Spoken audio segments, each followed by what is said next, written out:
কিসে মামা এটা এটা কিসে সমস্যা কি? পায়ে সমস্যা তো। ও এটার পায়ে সমস্যা, অসুস্থ নাকি? মানে কি এটার ওষুধ দিবেন? হ্যাঁ, এর যে ডেটল দিতে হবে পায়ের মধ্যে। হ্যাঁ, একটু খারাপ, ইনশাল্লাহ ঠিক হয়ে যাবো, ইনশাল্লাহ ঠিক হয়ে যাবো। ভালো লাইনে আছে।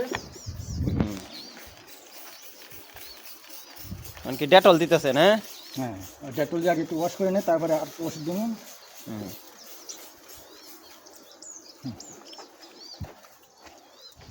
জ্বলতাছে মনে হয় পাউডার। হ্যাঁ দেখেন না, ডেটলে চলে না, জ্বলে না, ডেটল ঠান্ডা। খাইতেছে তো মাশাআল্লাহ। না, খাবার খাইতে পারে, ওই যে খাইতে পারে না, ঠিক মতন বসতে পারে না। না খার এবার লাগি বইলে উঠতে খাইতে পারে। পারে না। হ্যাঁ এটা ধরে ধরে আমি উঠে দেওয়া লাগে। এখন কি ওষুধ দিবেন? হ্যাঁ, এটা এই যে ওষুধ দেবো, যদি ভিতরে কোনো ময়লা থাকে যাবো গা। হ্যাঁ, এটা জ্বলেনি?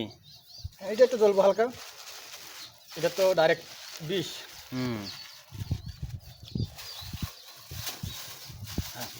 আস্তে ধীরে খাওয়া দাওয়া খাও, আর সবই পুরো না।